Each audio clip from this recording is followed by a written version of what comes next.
Good morning. Welcome to what's hopefully the second last lecture of the course. Third last if we go slowly. When we left off, we were just looking at Dijkstra's algorithm, and we're partway through a demonstration of how it works. So let's continue that. I may need a moment to regain my bearings, but as far as I remember, we were on the second or so iteration. We had concluded that we had found the shortest path to node 1 from node 0, marked that as done, and then from node 1, which we already know the shortest path to, we look at its outgoing edges to other nodes and see where we can find shorter paths than we have so far to nodes that aren't already marked as done. And that edge from 1 to 4 with weight 20 is circled, so that must be meaningful. Let's see, from 0 to 1 to 4, that has a weight of 30 plus 20, which is equal to 50. And our current weight or cost, those are kind of interchangeable. Current cost for the path from 0 to 4 is 60. So since we just found a shorter path going through 1 with weight of 50, we update it.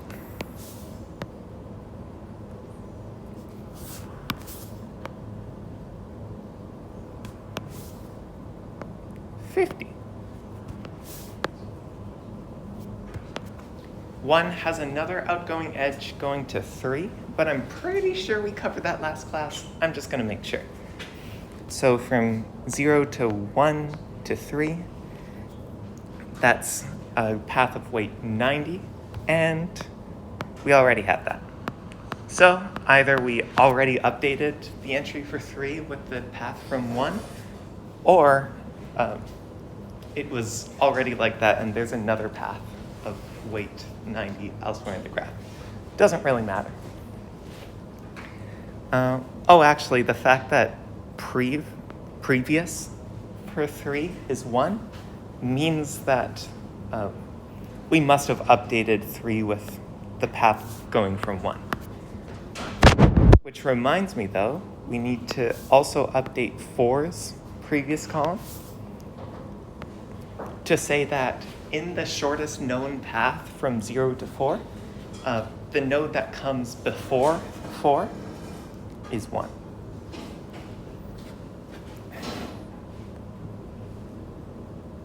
Okay.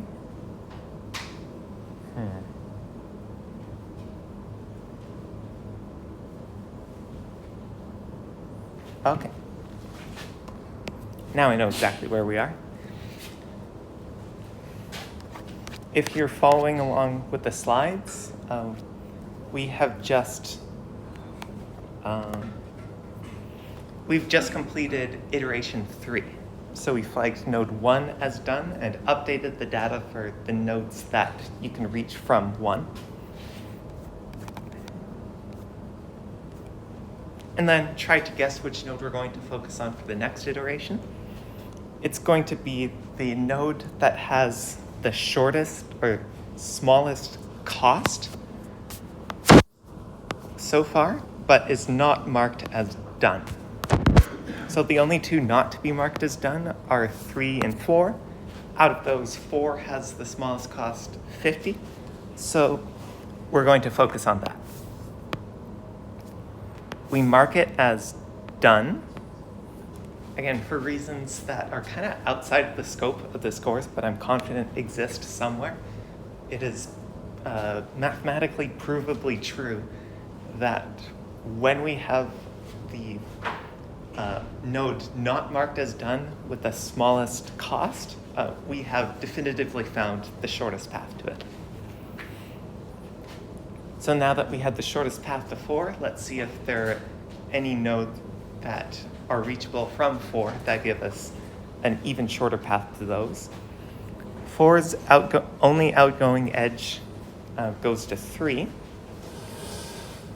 So now we have a path that goes from 0 to 4 and then to 3, which will have the weight of whatever the path from 0 to 4 is, plus the weight of this edge, so 60. We compare that with the existing cost of the path to 3. 60 is smaller than 90, so we're going to update this.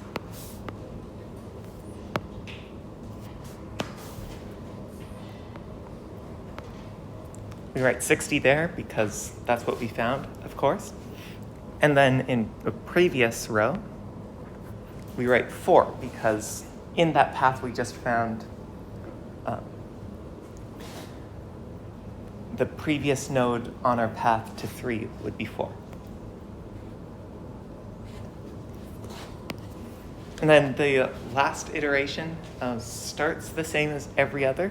We go through all of the nodes that have not been marked as 1 and find the smallest one with the smallest cost. In this case, the only one that's not done is 3. So we mark that as done.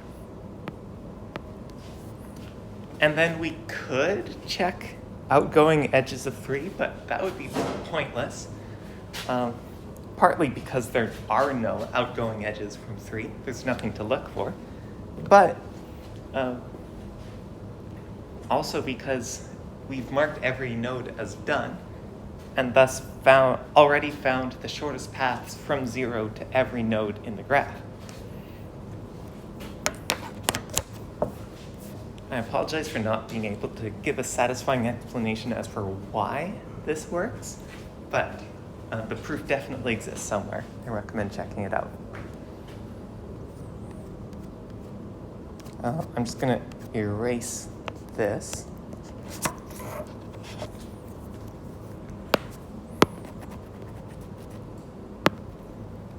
Because this exact data is contained in the slide at the end of this example. Yeah, right here. All nodes are now done, so the algorithm stops. Yeah? The Dijkstra's algorithm just tells us the length of shortest path. It doesn't tell us the actual nodes that you have to visit, though, correct? Sorry, did you say input or output? Output. Oh, okay. It actually does show both things. The length of the shortest path is like clearly shown in the cost row, but then what the shortest path is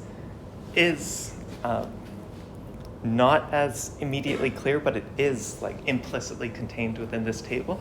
And I think the very next slide actually talks about how to find it. Yeah. To find the shortest path from 0 to another node x, you can backtrack through previous entries from x to the previous node and so on until 0 is reached. So say we want to find the shortest path from 0 to 3. We would first look at the previous node for 3, which is 4. Pretend this doesn't exist.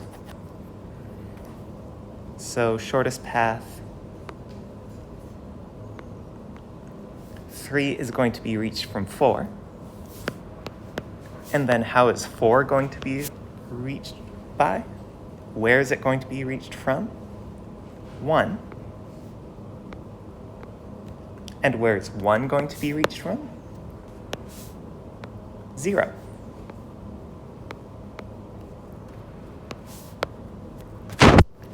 So backtracking through these previous entries gives you the shortest path from 0 to any given node. And also 0 is sort of the standard beginning of any path for Dijkstra's algorithm, but there isn't any inherent mathematical reason why we have 0 as the first. It's just the smallest number. You could do the same thing to find shortest paths starting from any node. If you wanted to find the shortest path from 2 to some other node, you would just go through the algorithm as usual, but your initial setup would have the distance from 2 to itself being 0 and distance from 2 to 0 being infinity. Another thing that I wanted to note is that you may have noticed, well, you might not be able to notice if the eraser tool isn't working. Hello? Okay. You might have noticed that my example and this answer from the slide are in reverse. If and when this appears on a quiz or the final exam, both forms are acceptable. This way is a bit easier to write because you could write from left to right as you backtrack through the table. I prefer this way because it's more natural to read as a path from 0 to 3. But as long as you draw the arrows in such a way that it's clear which direction the path is supposed to be going in, you'll be fine. Of course, you might run into trouble if the direction of the path is ambiguous, like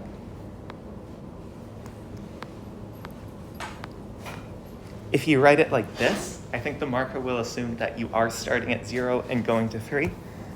But then something like this would probably be considered wrong. It looks like a path that starts from 3. So, write your answer in one of the 3 forms shown on this slide, I guess. Bring this back and then cross it out.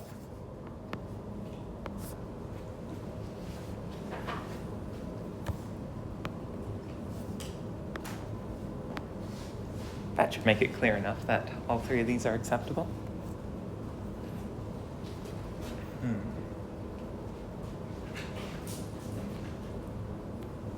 Now, should I do this exercise? I know last term, wait.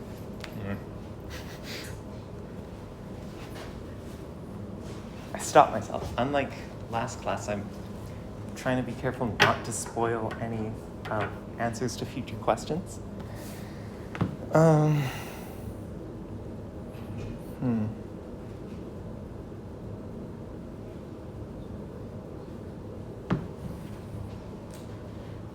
But even the fact that I'm dilly-dallying, something that can be looked into.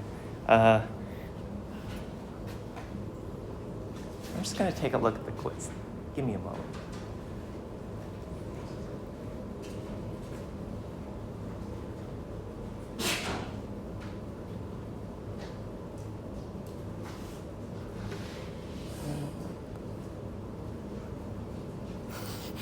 Yeah, okay, so last term, I wasn't able to get to this example by the time of the quiz that was associated with this. So, partly out of laziness, but partly to reward students who are reading ahead, I just put this exact example on the quiz, and that worked out just fine. And as of right now, this is on the quiz, so I don't really feel like going through the answer. So I'm going to try to change it, but I'm also buried under a mountain of emails and regrading requests and exam coordination. So I might not get to it. It's going to be low priority because if I forget about this or otherwise fail to get to it, you just got the easiest study plan of all time. Do this yourself.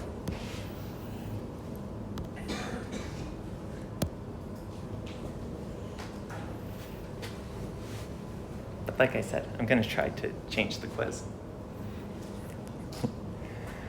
Anyway, we're on to the last topic of the course. This is, I think, supposed to be Wednesday's lecture, so we're making really good time here. We're kind of sort of done with graphs in the course, as long as you ignore the fact that a tree is a special case of a graph. And for the final ADT we're going to introduce, we're going to look at another strategy to, to balance binary search trees. Actually, wait, this is totally data structure. I'm confusing these tree implementations, which are data structures, with graphs, which are ADTs. Huh. So as you may remember, binary search trees are a pretty cool way to store data on paper. If you're using a binary search tree and all of the insertions and deletions are configured just right, you get everything doable in big O of log n time. And like, I don't blame you if you don't have much of an intuition for this, because I sure didn't in second year, but log n is so much better than n. Like, I don't know, stare at a graph of both functions to convince yourself. Getting O of log n for anything is kind of a major accomplishment. So they require log n time in the best case, where the tree just sort of looks nice. More specifically, all of the operations require time proportional to the height of the tree, h. And in the best case, a is proportional to log, or h is proportional to log n. In this case, let's see here, there are 1, 2, 3, 4, 5, 6, 7, 8, 9, 10, 11, 12, 13, 14 nodes, and height 3, and yeah, I think 3 is decently close to log base 2 of 13. So this is a nice tree. All of the paths from the root to a leaf are relatively short, but if you screw up your insertions, which is very possible, you can end up with a tree that looks more like this. We've gone over this. It's possible to get a tree that looks like that if you insert nodes in ascending order.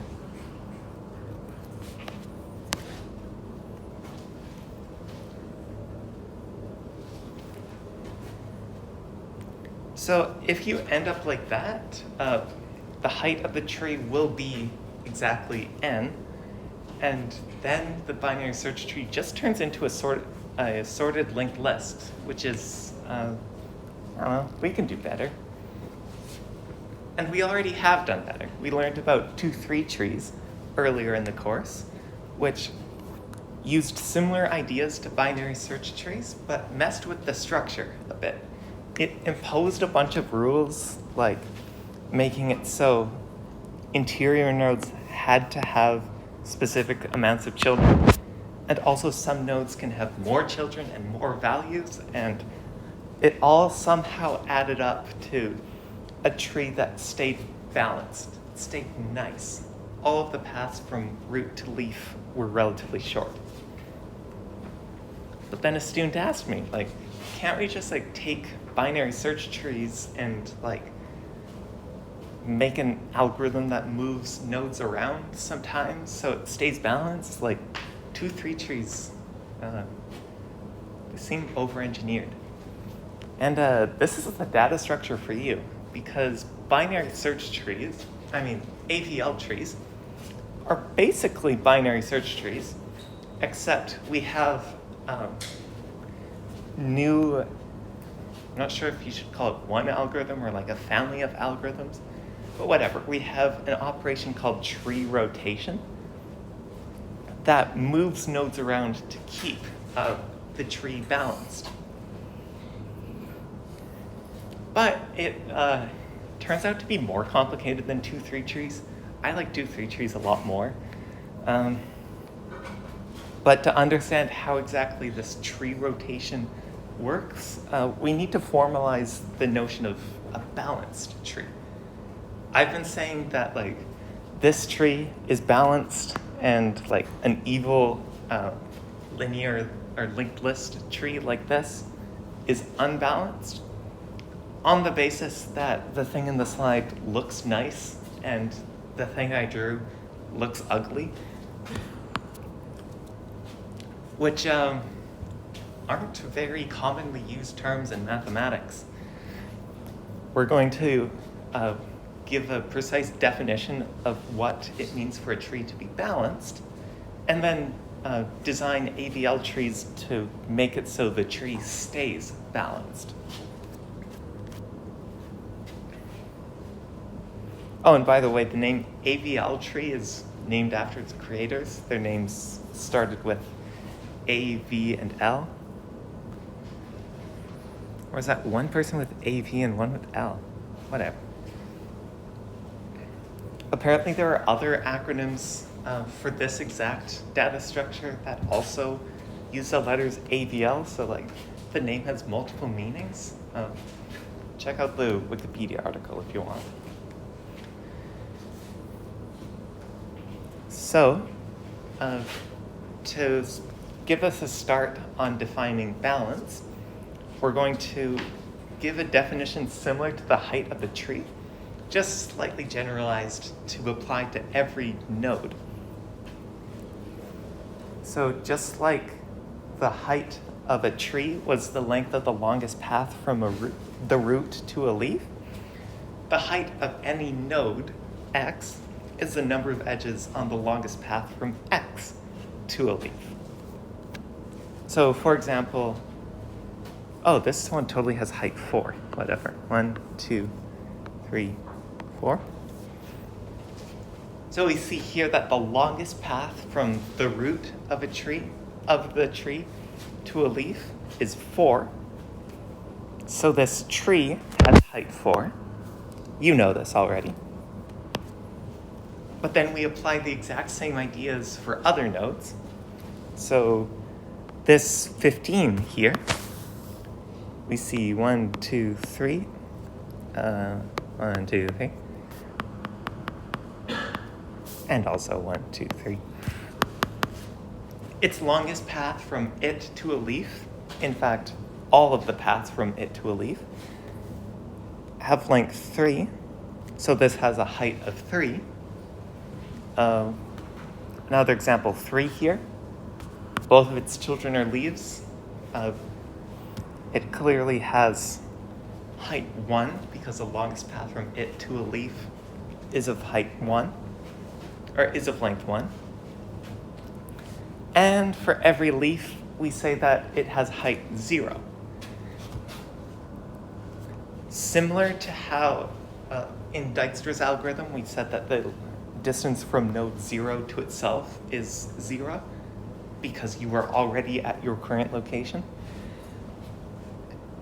It makes sense to say that the distance from a leaf to itself is 0. Also keep in mind that these paths that we described here can only go downward. It would not be valid to say that like from 3, we could go like this, and then that, and then that. I just found a path from node 3 to a leaf of length 1, 2, 3, 4, 5, 6. Surely 3 has height 6. No.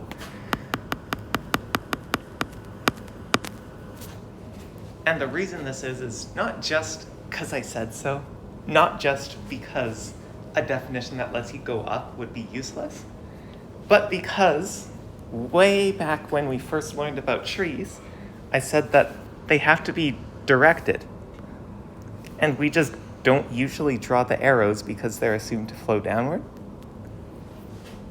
And I also talked a bit how there's like different definitions of trees, only some of which have to be directed, and noted that like a decent rule of thumb is that trees in pure math don't need to be directed, but trees in computer science do have to be directed. This is a decent example as to why. The comp sci tree has to be directed in order for this definition of height, which is useful for algorithms in comp sci, to work. I'm going to erase all of this because it's shown in more detail on a later slide.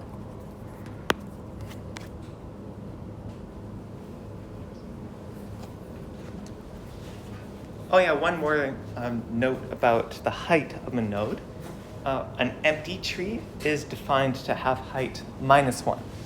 So if you have just no nodes and also implicitly no edges, that tree has height -1.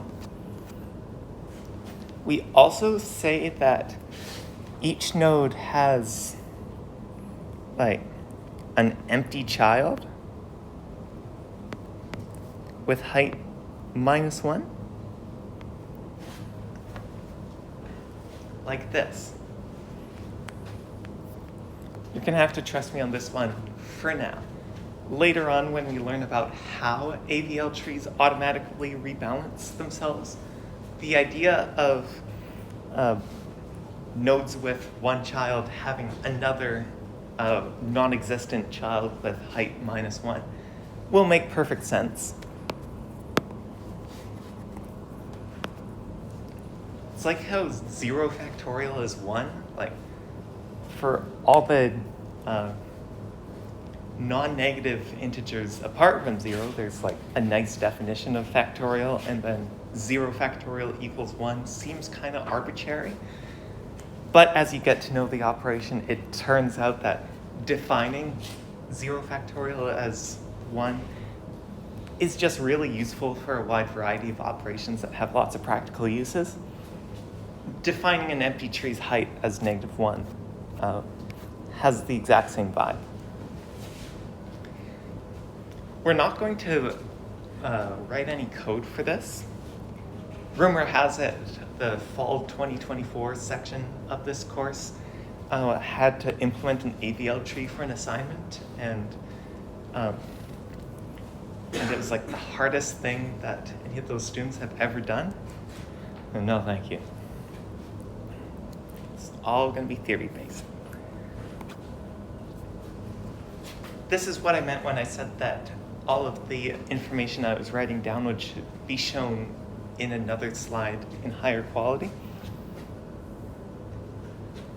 We have the height of every node in the tree written down here. Note that the height of the root is the height of the entire tree, and the height of every node is the height of every subtree rooted at that node. So, like, the whole tree has height 4. This subtree has height 3. This subtree has height 2, and so on for every node. Also, we have a few empty subtrees. I mentioned earlier that this would only apply when a node has one real child. We would draw another sort of fake child. But technically, there are empty trees everywhere. There's nothingness everywhere. Ooh. Like, you could technically draw an infinitely long or infinitely large tree of just these empty guys. It's like how every number technically has infinitely many leading zeros. Like 4 is equal to 0, 0, 0, 0, 4. But we just never write those because it's never useful.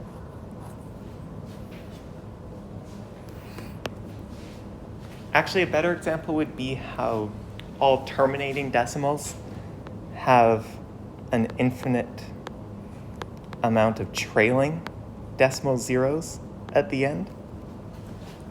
But we usually constrain ourselves to a specific precision with any practical use. So the same thing will apply to how we will only depict empty trees when they're useful for reasoning about balance. Yeah? We fill up our tree with all empty nodes of height -1. Doesn't that mess up our shortest path? Yeah, definitely. Like the, Like if you add another row on the bottom of all -1, height would be 5. yeah, like you're saying if I add even this one, Yeah. then we'd have height of 5. So, kinda, but the empty trees aren't considered when thinking about the height. Like, saying that this tree has height 5 is like saying that the number 4 has 3 digits because I wrote it like this. The empty subtrees aren't actually a part of this structure.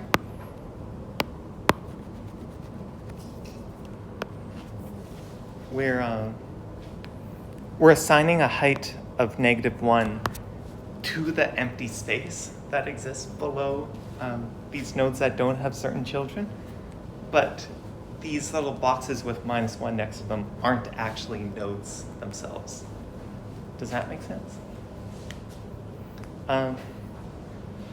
I think it'll make more sense once I get to how tree balance is defined, and that will provide a better motivation for why these empty thingies exist, and then better equip you to understand that these don't count against the height of the tree. So we have the height of a tree defined currently. And using that, we're going to define the balancing factor of a node to be the difference between the height of its right subtree and its left subtree. So, let's look at this node. Its left subtree height is 0. And its left subtree height is 1. So its balancing factor is -1.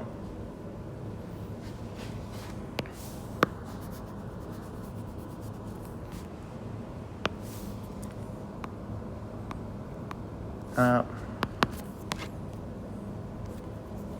going to label this as BF for now.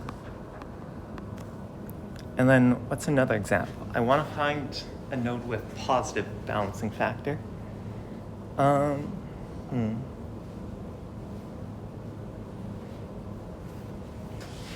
Not sure if one exists in this tree, actually, but I can show you a node with 0 balancing factor, and that would be this one. Also, I'm going to redraw the whole expression. Boom, boom. Okay, so I think I wanted to look at this one. The balancing factor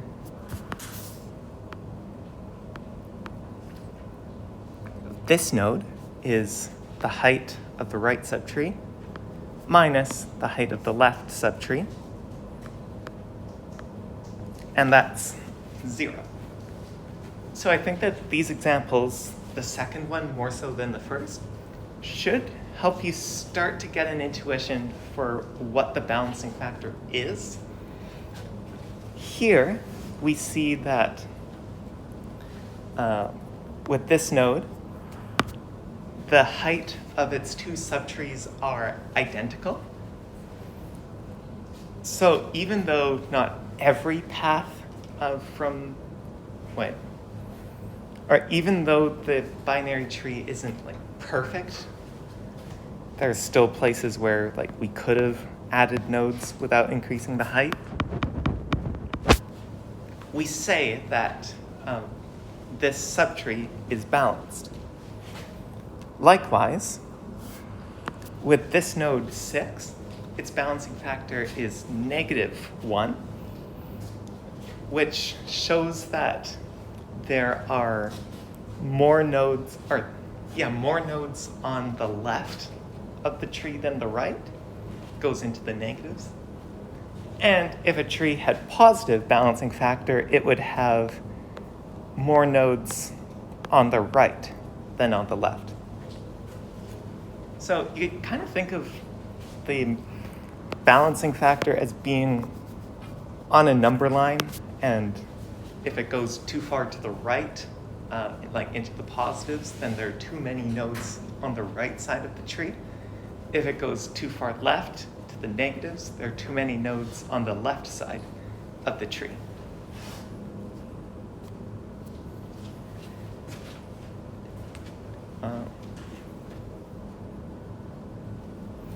And that lets us finally define what it means for a tree to be balanced. An AVL tree is balanced if the balancing factor of every node in the tree is either -1, 0, or 1. So for any node, the heights of its two subtrees differ by at most 1. So we can think about this in terms of other examples that we've seen, like in a 2-3 tree. Actually, I probably don't want to talk about 2-3 trees because, like, this formula, you take center into account. I'll just talk about a perfect binary tree.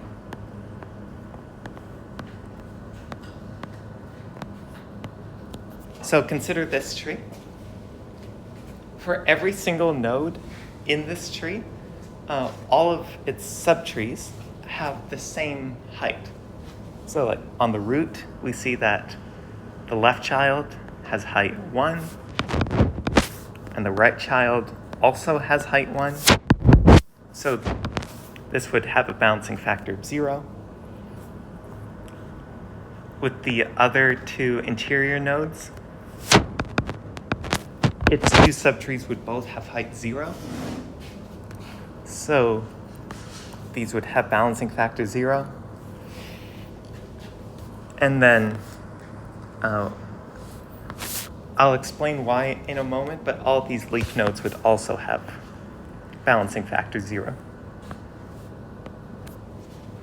So we can intuitively see that this tree must be balanced because it looks so nice. And also, it fits our definition perfectly. It's the balancing factor of every node in the tree is -1, 0, or 1. It's even better than that because it's always 0. Now I'll draw a tree that has balancing factors that aren't 0. So it'll be slightly unbalanced, but still balanced enough for us to consider it balanced. So maybe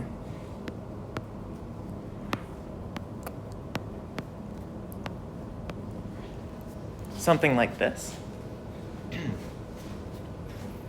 We're missing a node here, but by our definition, this is still fine. We're still going to consider this balanced. Let's check out the balancing factors of each node. So at the root, we see that its left subtree has height 1, and so does its right subtree. 1 minus 1 is 0, so we're going to say that this node has balancing factor 0. Left subtree I'll get to in a moment. It's going to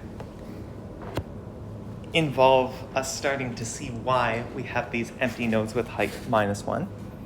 But for now, the right subtree is really easy. Both its left and right subtrees are height nodes, so they have height 0. Then this node's balancing factor is 0 minus 0, which is 0. Bada boom. Now, how are we going to figure out the balancing factor for the left subtree?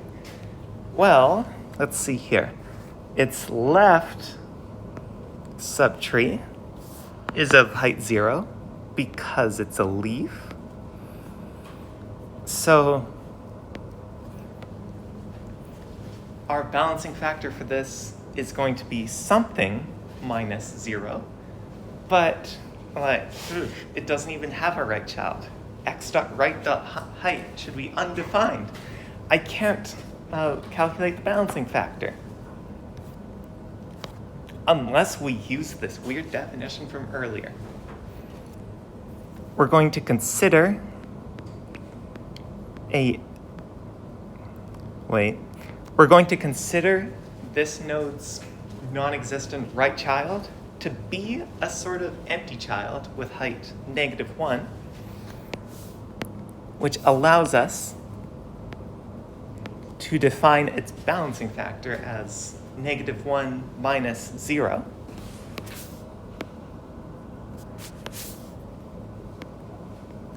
Which is -1. So I hope this better illustrates why we consider empty trees to have height -1.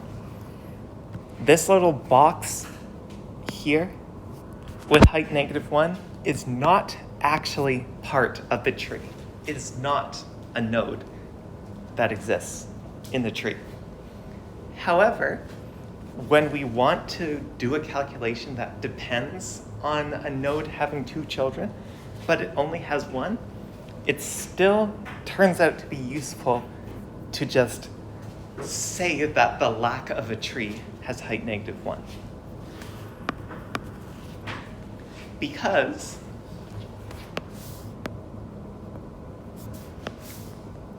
this node, it has more nodes on the left than the right. And by the intuition for the balancing factor definition, it makes sense for this tree that is weighted more to the left to have a negative value. It's going to be to the left on the number line. And then this actually lets us better define the balancing factors of the leaf nodes. Before I sort of glossed over that, I said that they have balancing factor 0, obviously. But having the notion of empty nodes lets us talk about the balancing factor of a leaf node a bit more rigorously. So a leaf node, which has 0 children, we can say that it has 2 non-existent children of height -1 for the sake of the calculation, and then calculate x.right.height minus x.left.height equals 0. Exactly the result we expect. So again, these empty nodes aren't actually part of the tree. We just sort of take them out of thin air when it's useful to calculate the balancing factor of nodes that don't have 2 children. And then for the exact same reason, these 2 child or leaf nodes each have balancing factor 0.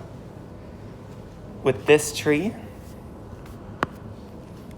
the balancing factor of every node in the tree is either -1, 0, or 1, so it's balanced. So is this tree balanced? Is this good enough? Turns out not quite. I'm going to stall here for a moment to try to find the node that has a balancing factor other than -1, 0, or 1. Because there is one of them. I'll give you all a few moments for that.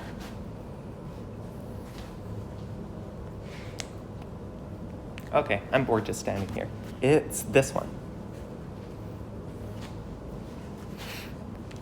So again, the node's balancing factor is the height of its right subtree minus the height of its left subtree.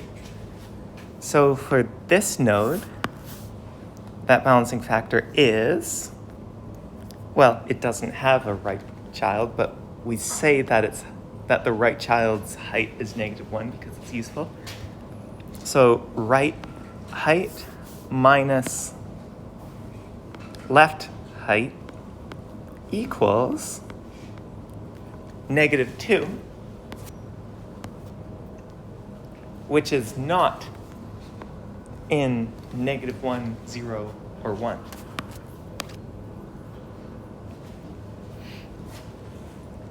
So because of this node is not balanced, and thus the entire tree is not balanced. Excuse me.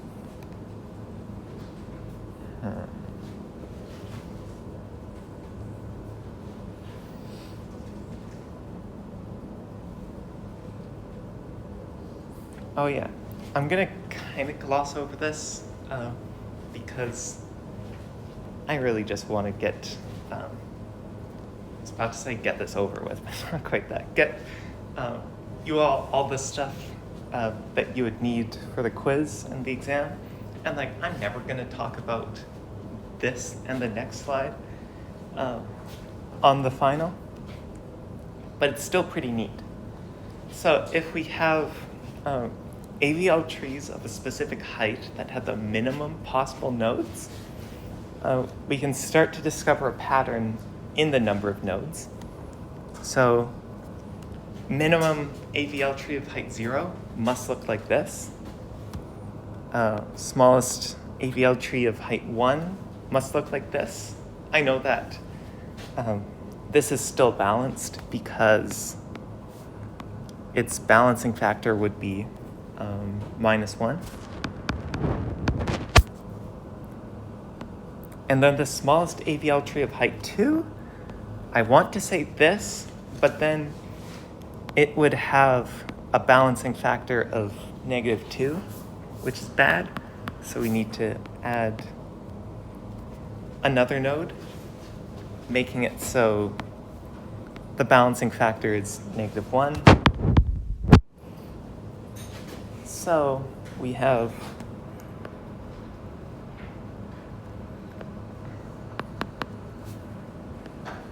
M0 equals 1, M1 equals 2, M2 equals 1, 2, 3, 4.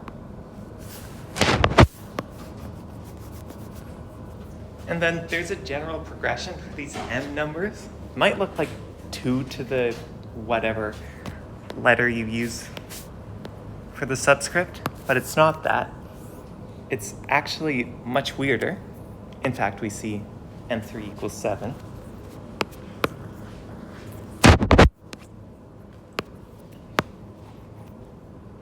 But the thing that this is building up to is a general formula for these M numbers, MH being the number of nodes in the smallest AVL tree of height h. Look at all those square roots of 5 exponents.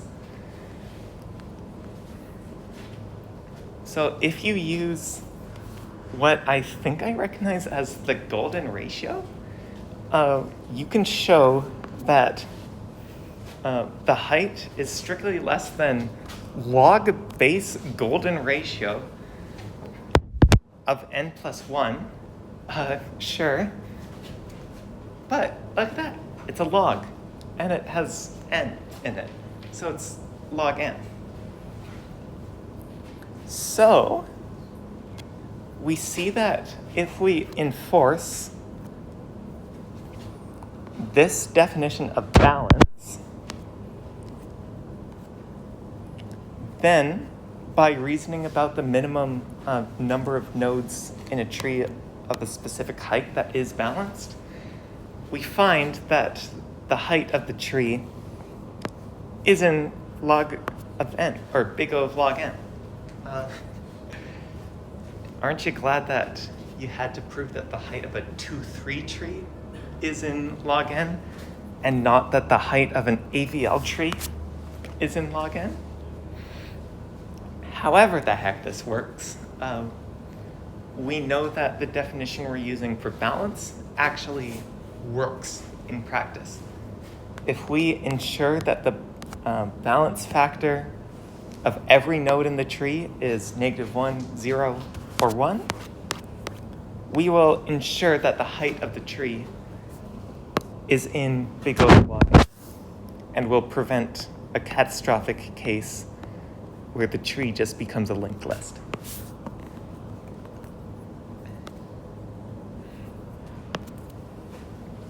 So, we know formally, strongly, what a balanced tree is. And I sort of avoided saying it earlier, but a balanced tree is an AVL tree. An AVL tree is a balanced binary search tree.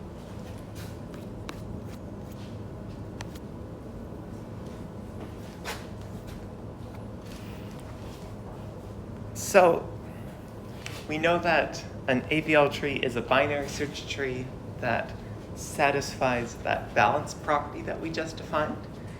And it's still a humongous question mark as to how we're going to do that.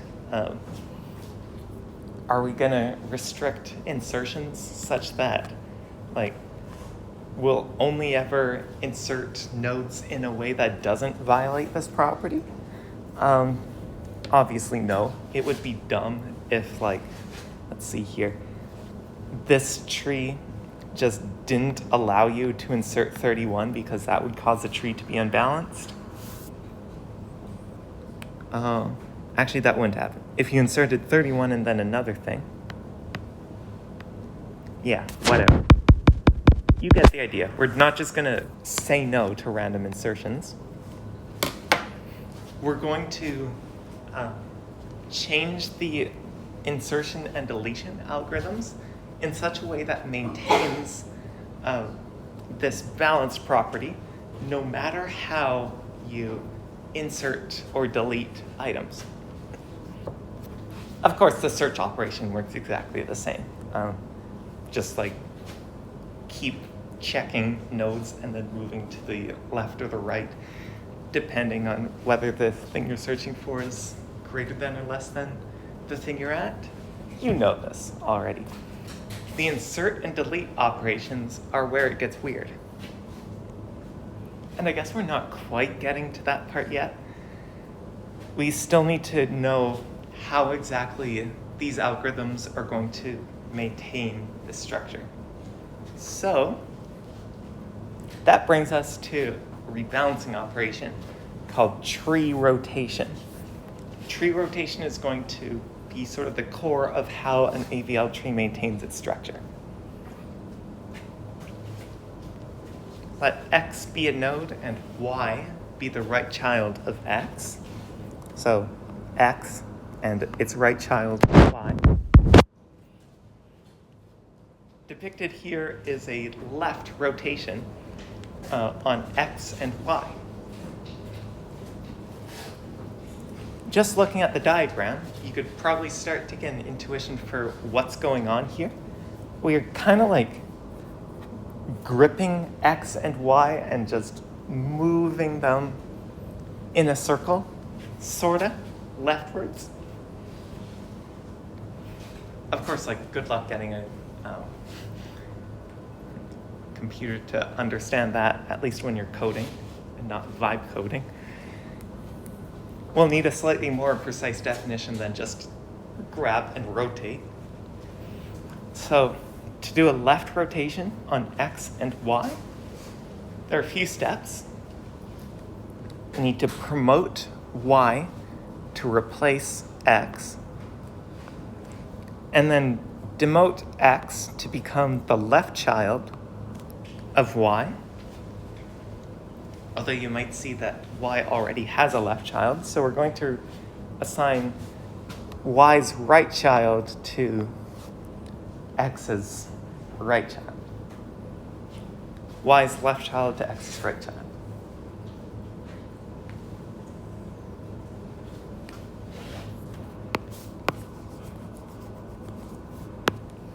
It may not be obvious here, but this rotation preserves sorting properties most of the time.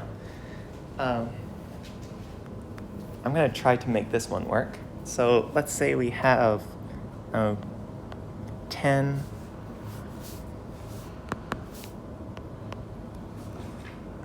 9, 8, 12, 11, 13. So these are the values values contained in these nodes. And just to make this fun and more exciting, I want to note that I have no idea if this example will work.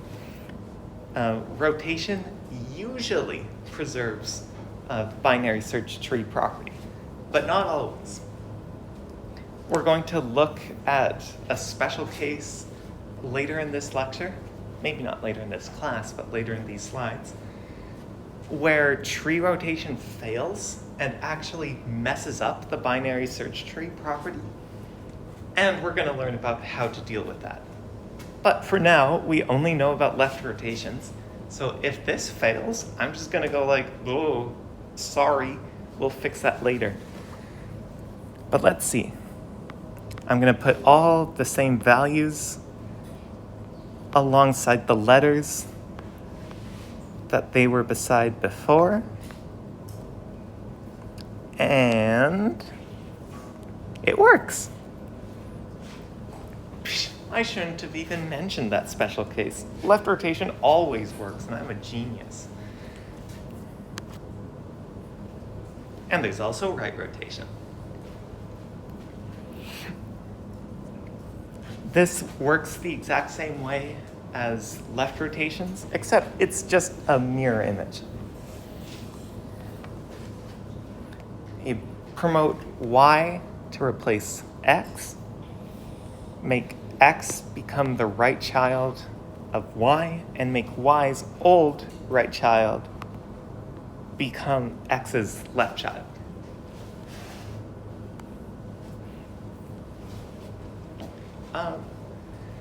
This is relatively simple stuff to understand, maybe, but take a moment to appreciate how clunky this would be to actually code. You're probably going to have a linked data structure. Nodes would have pointers to their children.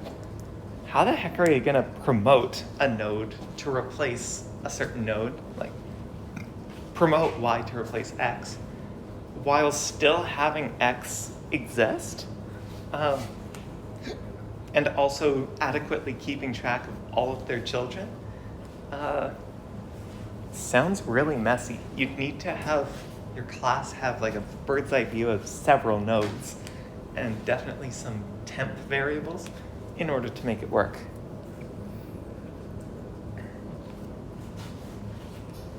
Oh, look at that, yeah. Proposition. If a left or right rotation is applied to a binary search tree, the result is still a binary search tree. So the result still satisfies the binary search tree property. You can do this if you want. You're recommended to, especially since this will help you practice tree rotation. But I kind of already showed an example of this.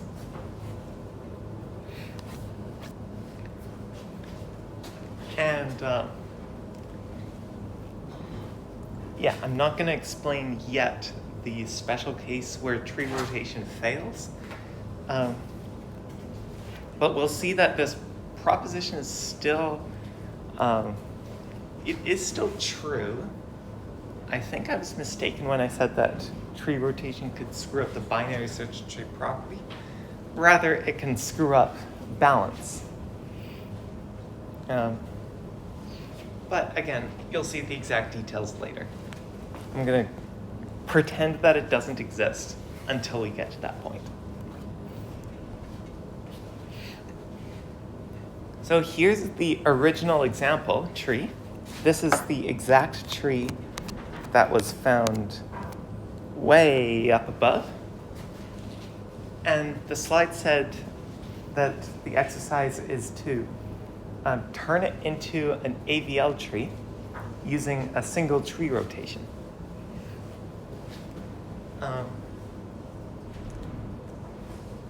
If a question like this were to appear on a quiz or the final, it might have the additional little conceptual obstacle of figuring out which node is unbalanced. So even though we see from this diagram that very clearly the node containing 14 is the unbalanced one,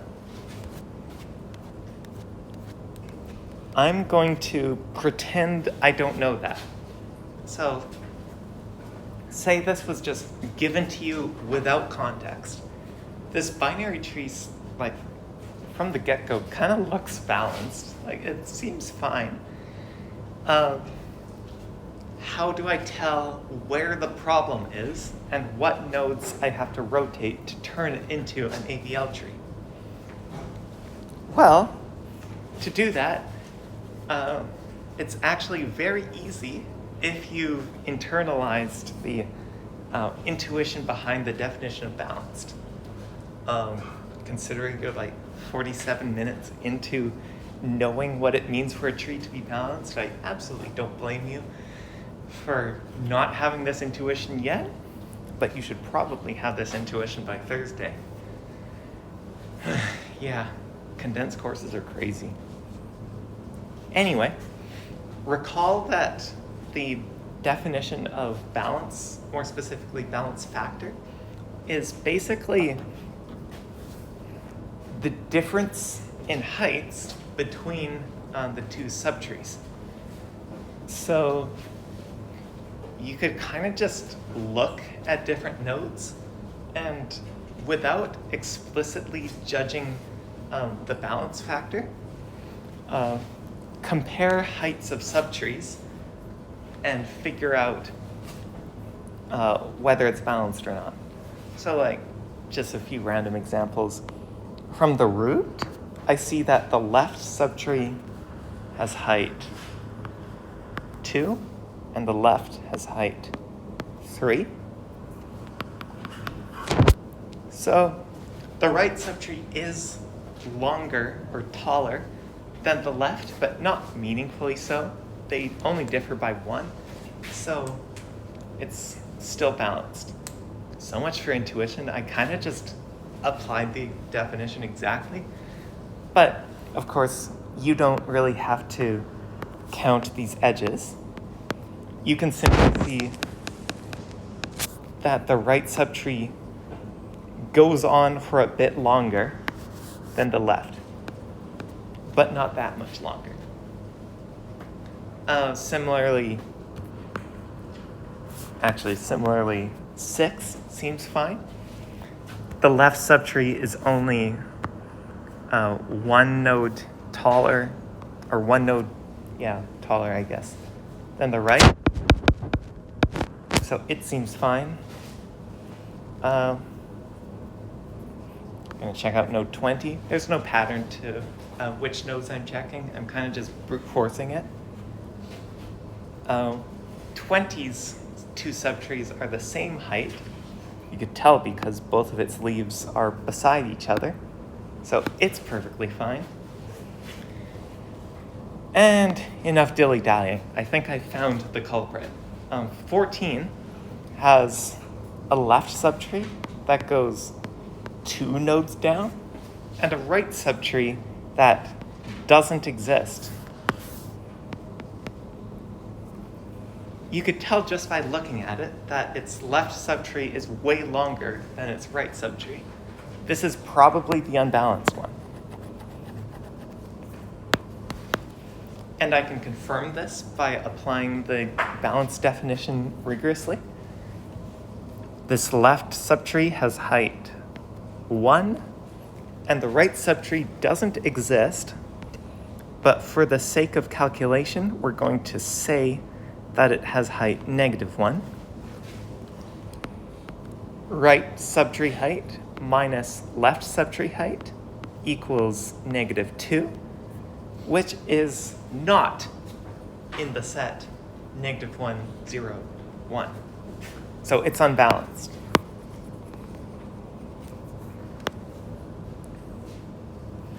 The fact that there exists a node that has balance factor outside of -1, 0, and 1 means that the whole tree is unbalanced, and we're going to fix that.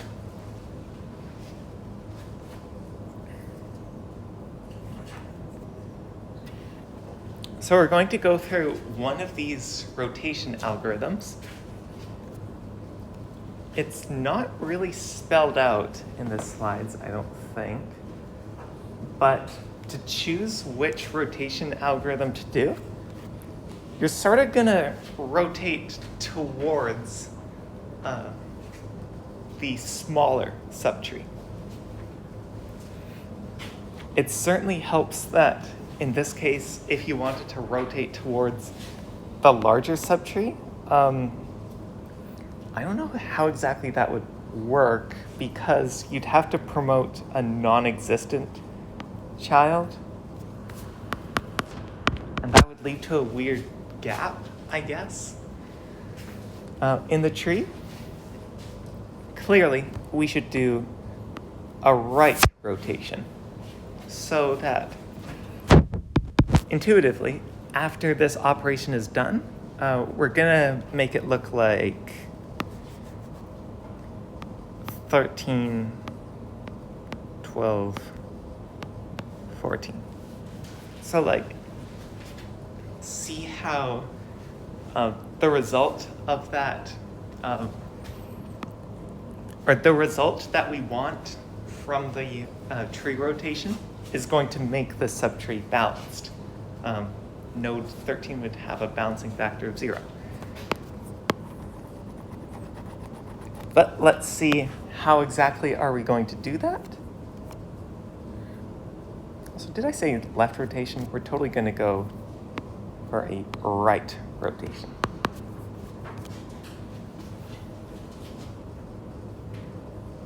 Promote y to replace x, demote x to the right child of y, and assign y.right to x.left.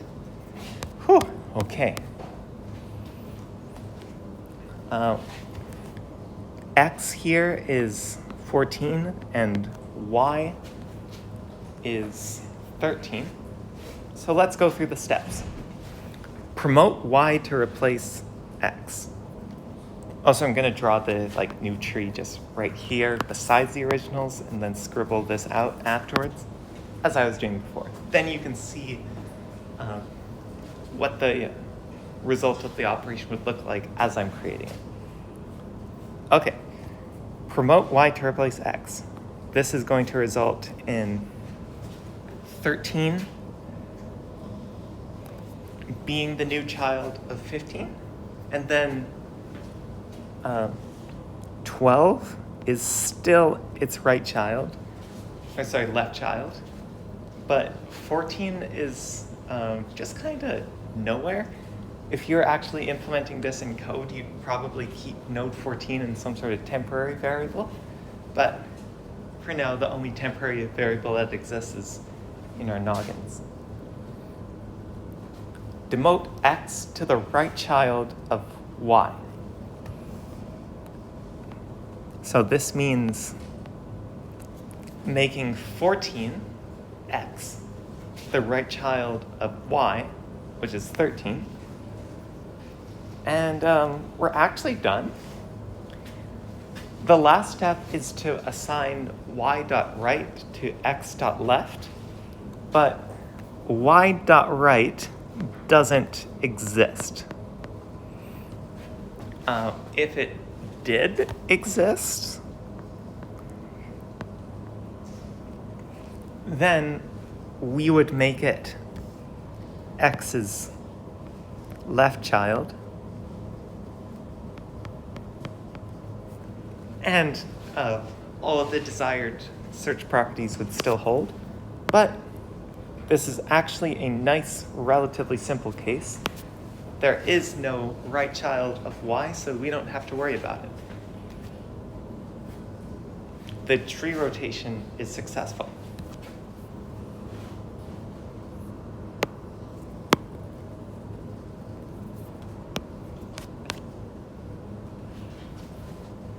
So now we know about tree rotations. And this gives us the groundwork to start talking about the new operations.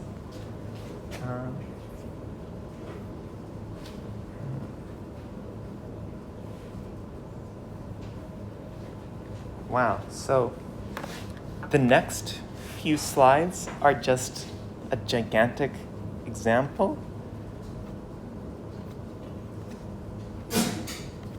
So I'm not sure if I could get through this in 5 minutes. I think I'll talk about these observations and then let you guys go. So the example that we're going to start next class with is to insert a new key 5. So the first step of this is to just execute the insert operation for a binary search tree. 5 is less than 10, less than 6, greater than 3, greater than 4, and now we have where it's supposed to be. So this changes the height of the nodes that were visited along the way. So 10, 6, 3, and 4 have different height properties because a new node was added below them. And also, since we only added one node, and also not mentioned here, this is an AVL tree, so all of the nodes' balancing factors are either -1, 0, or 1. So since we added only one node to an AVL tree, this means that the balancing factor that has become unbalanced is now ±2. We started from -1, 0, or 1, and added or subtracting 1. So the new balancing factors of every node involved are either -2, -1, 0, +1, or +2. So the balancing factor of any newly unbalanced node is ±2. We can see here intuitively that this has unbalanced the tree. This subtree is way shorter than this one. But next class, we're going to see how this works, like, down to the metal. How would a AVL tree class figure out whether the tree has become unbalanced and rebalance it along the way? So yeah, tune in next time to see how we do that.